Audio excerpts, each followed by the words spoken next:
Hello friends, welcome to my channel green house. और आज की इस वीडियो में मैं आपके साथ शेयर करने वाली हूं, अगर बारिश के टाइम आपके गुड़हल के पौधे ने फूल देना कम कर दिया है, इसकी कलियां गिर रही हैं और पत्तियां पीली पड़ रही हैं, तो आप किस तरीके से अपने गुड़हल के पौधे की फ्लावरिंग को बढ़ा सकते हैं और इसमें आने वाली समस्याओं को कम कर सकते हैं।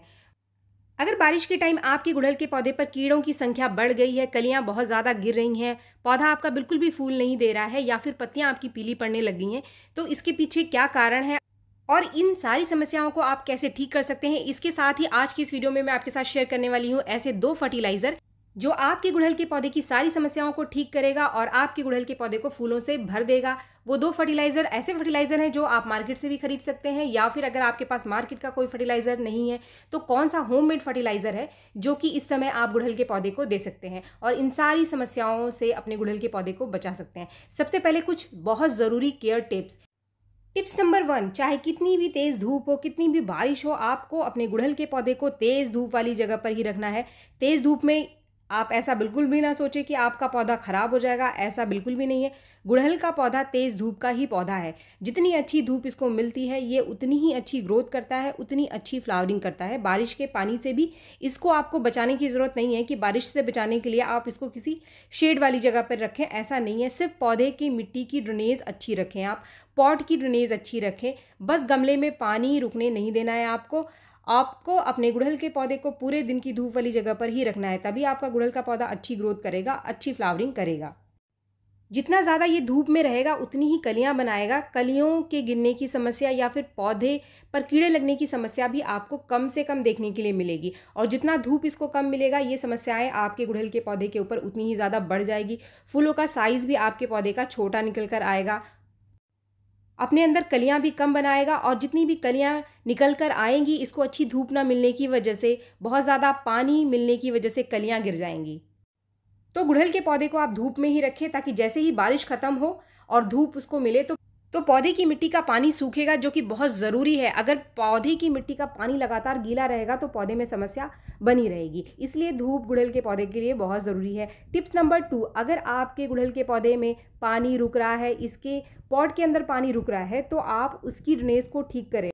और अगर आपके एरिया में आजकल लगातार बारिश हो रही है, रुक रुक कर बारिश हो रही है, 1-2 दिन धूप होती है या फिर बारिश होती है बीच में 1-2 दिन, तो पौधे की जो मिट्टी है उसको थोड़ा सूखने दीजिए। आपको खुद से उसके अंदर कोई भी पानी नहीं डालना है। हम यही गलती करते हैं कि मिट्टी सूखने पाती नहीं है और हम फिर से उसके अंदर पानी डाल देते हैं। अगर गुड़हल में आप ये काम करेंगे तो जो इसकी जड़ है वो गल जाएगी, उसके अंदर फंगस लग जाएगा, और अगर आपका गुड़हल का पौधा इस समय सूखने लग गया है, उसकी पत्तियां झड़ने लग गई हैं और आपको लगता है कि अचानक से ही आपका गुड़हल का पौधा ख़राब हो रहा है, तो इसका मतलब ये जो समस्या आ रही है वो बहुत ज़्यादा पानी उसकी मिट्टी में होने की वजह से आ रही है।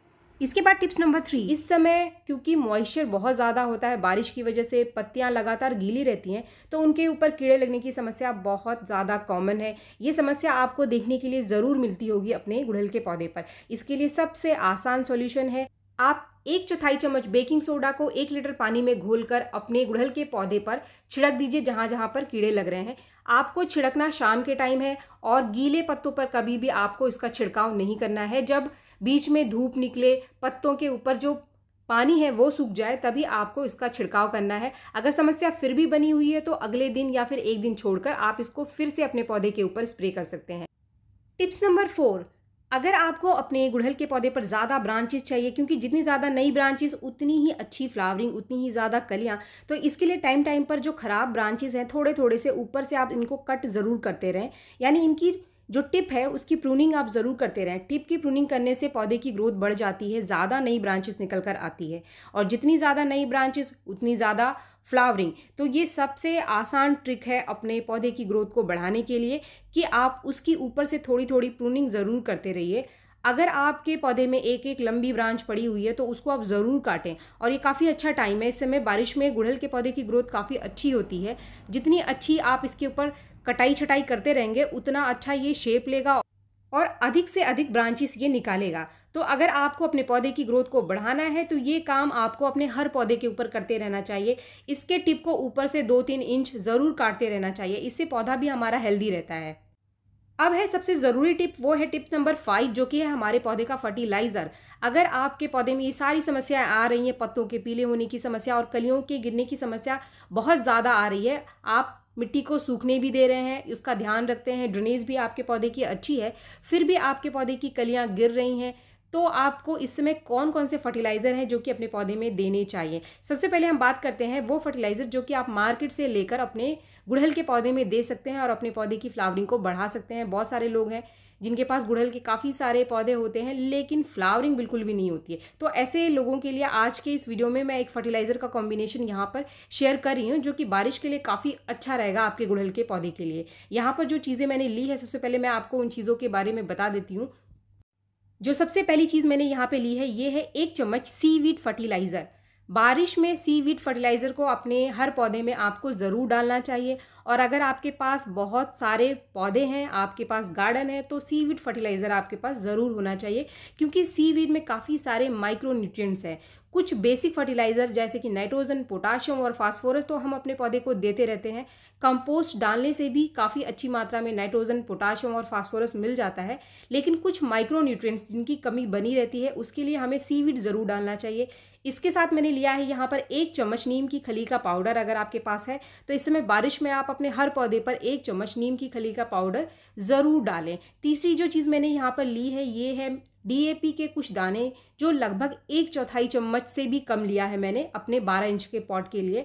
आप इसकी मात्रा को बढ़ा सकते हैं, आप इसके दानों को गिनकर भी डाल सकते हैं, जैसे कि 10 से 12 दाने आप ले लीजिए। डीएपी के दाने आपको तब डालना है अपने गुड़हल के पौधे पर जब आपके गुड़हल के पौधे में किसी भी तरीके का ग्रोथ नहीं हो रहा है। डीएपी सबसे सस्ता फर्टिलाइज़र है और ये नर्सरी में सबसे ज़्यादा इस्तेमाल किया जाता है। डीएपी यानी डाई अमोनियम फॉस्फेट। फास्फोरस की अच्छी मात्रा मिलने पर हमारे पौधे की जो मिट्टी है उसमें बहुत अच्छी ग्रोथ होती है रूट की। अगर आपके पौधे की ग्रोथ ऊपर नहीं हो रही है तो इसका मतलब कहीं ना कहीं इसकी जड़ों की ग्रोथ रुकी हुई है। अगर आपको अपने पौधे की जड़ों की ग्रोथ बढ़ानी है, पौधे की ग्रोथ बढ़ानी है, तो आप उसे फास्फोरस ज़रूर दें। चाहे आप कोई भी चीज़ डालें, जैसे कि आप रॉक फॉस्फेट दे सकते हैं या फिर आप बोन मील का भी इस्तेमाल यहाँ पर कर सकते हैं। अगर आप डालना चाहते हैं तो 1 से 2 चम्मच बोन मील या फिर 1 से 2 चम्मच आप रॉक फास्फेट अपने 10 से 12 इंच के पौधे में महीने में एक बार दे सकते हैं। अब यहाँ पर जो चौथी चीज़ मैंने ली है वो है 1 चम्मच चाय की पत्ती, जो आपको आपके घर में ही मिल जाएगी। चाय की पत्ती का इस्तेमाल यहाँ पर मैं इसलिए कर रही हूँ, इसको डालने से मिट्टी की एसिडिक नेचर बनी रहेगी तो फ्लावरिंग अच्छी निकल कर आएगी। अगर आप बहुत सारा खाद दे देंगे और मिट्टी आपकी एसिडिक नहीं होगी तो भी फ्लावरिंग रुकी रहती है। जो चौथी चीज़ मैंने यहाँ पर ली है वो है सूखे केले के छिलके, जिसकी मात्रा 3 केले के छिलके है और इसको मैंने छोटे टुकड़ों में काट लिया है। केले के छिलकों को डालने से हमारे गुड़हल के पौधे में पोटाश की कमी कभी भी नहीं आती है। मेरे पास यहाँ पर मार्केट का पोटाश नहीं है डालने के लिए, तो इसकी जगह मैं केले के छिलके का इस्तेमाल कर रही हूँ। केले का छिलका सबसे बढ़िया नेचुरल सोर्स है पोटाश के लिए। तो अगर आपके पास कोई भी फर्टिलाइज़र नहीं है, आपके पास केले के छिलके हैं, आप उनको सुखाइए, उसका फर्टिलाइज़र बनाकर, चाहे आप उसका लिक्विड फर्टिलाइज़र बनाओ या फिर आप उसको पाउडर बनाकर डालो, अपने गुड़हल के पौधे में आप ज़रूर डालो। लेकिन इसका इस्तेमाल आपको लगातार करना पड़ेगा, तभी आपको इसका रिजल्ट मिलेगा। अगर आप मार्केट से पोटाश खरीद कर डालते हैं तो उसका रिजल्ट आपको तुरंत से मिलेगा, 10-15 दिन बाद उसका रिजल्ट पौधे के ऊपर दिखाई देना शुरू हो जाता है।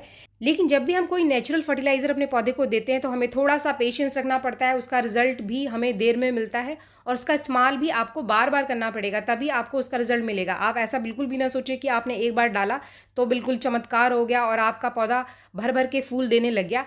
फ्रेंड्स, आप थंबनेल पे बिल्कुल भी ना जाएं। थंबनेल बनाने का जो तरीका होता है वो इसलिए होता है ताकि आप वीडियो को देखने के लिए जाएं, वीडियो को आप क्लिक करें।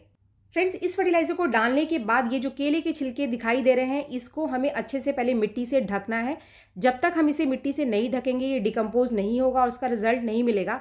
अगर ज़रूरत पड़े तो आप एक्स्ट्रा मिट्टी डाल सकते हैं, जैसे कि यहाँ पर मैं और एक्स्ट्रा मिट्टी डालकर इसको अच्छे से कवर कर दूंगी। इसके बाद मैं इसमें वाटरिंग करूँगी। अब बात करते हैं हम वो फर्टिलाइज़र जो कि आपके पास अगर कोई मार्केट का फर्टिलाइज़र नहीं है तो कौन सा होममेड फर्टिलाइज़र है जो कि इस समय आप बनाकर अपने पौधे को दे सकते हैं।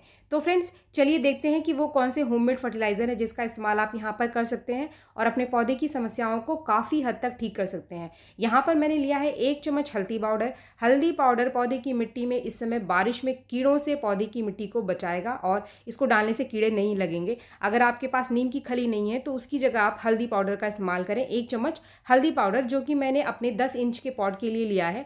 आप इसकी मात्रा को कम ज़्यादा कर सकते हैं। अगर आपका पॉट का साइज़ छोटा है तो इसकी मात्रा आप कम ले। अगर 12 इंच का पॉट है आपका तो 1 चम्मच से ज़्यादा आपको नहीं लेना है। जो दूसरी चीज़ है वो है केले का छिलका। अगर मेरे पास कुछ भी नहीं है डालने के लिए तो मेरे पास केले का छिलका है। मैं केले के छिलके का फर्टिलाइज़र अपने गुड़हल के पौधे में ज़रूर डालूंगी और इसका 101% रिजल्ट है। काफ़ी सारे लोगों को लगता है कि इसका रिजल्ट नहीं है। फ्रेंड्स, आज से कुछ साल पहले जब मैंने गार्डनिंग करना स्टार्ट किया था और मेरे पास मार्केट का कोई भी फर्टिलाइज़र उस समय नहीं था, आजकल मेरे पास काफ़ी सारे मार्केट के फर्टिलाइज़र भी मैं अपने पास रखती हूँ, तब केले के छिलके का ही इस्तेमाल मैं अपने गुड़हल के पौधे में किया करती थी। यानी ये जो होममेड फर्टिलाइज़र मैं आपके साथ शेयर करती हूँ, इनका इस्तेमाल मैंने खुद अपने पौधे के ऊपर किया है और आज भी मैं इनका इस्तेमाल अपने पौधों के ऊपर करती हूँ। ये जो केले के छिलके हैं, अगर आप इनको सुखा लेंगे तो ज़्यादा बेहतर है, क्योंकि जो सूखे केले के छिलके हैं उसमें पोटाश की मात्रा ज़्यादा होती है कच्चे केले के बजाय। तो कोशिश करें कि आप केले के छिलकों को सुखाकर ही, चाहे आप उसका लिक्विड फर्टिलाइज़र बनाएं, चाहे आप उसका पाउडर बनाएं, सुखाकर डालने से आपके पौधे को ज़्यादा मात्रा में न्यूट्रिशन मिलती है। तो फ्रेंड्स, ये हल्दी का पाउडर मैंने डाल दिया और यहाँ मैं डालने वाली हूँ 1 चम्मच चाय की पत्ती। आपके पास अगर कोई भी फर्टिलाइज़र नहीं है, केले का छिलका भी नहीं है, तो चाय का पत्ती जो है वो सभी पौधों में आप डाल सकते हैं। ये सबसे बढ़िया नेचुरल तरीका है पौधे में नाइट्रोजन देने का, पोटाश देने का और काफ़ी सारे ऐसे माइक्रो न्यूट्रिएंट्स हैं जो कि चाय की पत्ती में पाए जाते हैं। अब ये केले के छिलके डालने के बाद सेम वैसे ही आपको इसे मिट्टी से अच्छे से कवर कर देना है और कवर करने के बाद ही आपको उसके अंदर वाटरिंग करनी है। जो फर्टिलाइज़र हमने पहले दिया था, जिसमें हमने कुछ मार्केट के फर्टिलाइज़र भी लिए हैं, अगर उसको आप अपने पौधे में डालते हैं, उस कॉम्बिनेशन को डालते हैं, तो अगर वो आप महीने में 1 बार अपने पौधे को दे देते हैं तो काफ़ी है। उससे ज़्यादा आपको महीने में देने की ज़रूरत नहीं है, 1 बार काफ़ी है। उससे आपके पौधे में फ्लावरिंग भी होगी और काफ़ी सारी जो समस्याएं हैं आपके पौधे में नहीं आएंगी। ये जो कॉम्बिनेशन है इसको आपको 20 दिन बाद फिर से अपने पौधे में रिपीट करना है। इसकी मात्रा हमें ज़्यादा देनी पड़ेगी अपने पौधे में, तभी हमारे पौधे को अच्छी फ्लावरिंग मिलेगी। लेकिन अगर थोड़ा सा पेशेंस आप रखेंगे तो फ्लावरिंग आपको ज़रूर मिलेगी। ऐसा बिल्कुल भी नहीं है कि जो पहला कॉम्बिनेशन मैंने आपको बताया उसी से आपको अपने पौधे पर फ्लावरिंग मिलेगी, ऐसा बिल्कुल भी नहीं है। इसको डालकर भी काफ़ी अच्छी फ्लावरिंग हम हमारे गुड़हल के पौधे पर ले सकते हैं। जो भी फर्टिलाइज़र आप देंगे, दोनों फर्टिलाइज़र जो मैंने आपको बताए हैं, इनको आपको गीली मिट्टी में बिल्कुल भी नहीं देना है, क्योंकि आजकल बहुत ज़्यादा बारिश है। जैसे ही मिट्टी सूखती है, हल्की मॉइश मिट्टी में भी आप इसको दे सकते हैं, लेकिन गीली मिट्टी में आपको नहीं देना है। गीली मिट्टी में देने पर आपके पौधे में ये समस्या बना सकता है। तो फ्रेंड्स, इसके बाद हम इसकी वाटरिंग कर देते हैं। वाटरिंग करने के बाद आप पौधे को पूरे दिन की धूप में रख सकते हैं। कोशिश करें कि ये जो फर्टिलाइज़र हमने दिया है इनको हम शाम के टाइम अपने पौधे में डालें। तो फ्रेंड्स, जो भी फर्टिलाइज़र आपको आसानी से मिल जाए आप अपने गुड़हल के पौधे में डालें। होममेड फर्टिलाइज़र डालकर भी आप अपने गुड़हल के पौधे पर काफ़ी बढ़िया फ्लावरिंग ले सकते हैं। तो फ्रेंड्स, वीडियो पसंद आने पर एक लाइक ज़रूर करें। मेरे चैनल को सब्सक्राइब करना बिल्कुल भी ना भूलें। मिलते हैं मेरे नेक्स्ट वीडियो में, तब तक के लिए थैंक यू।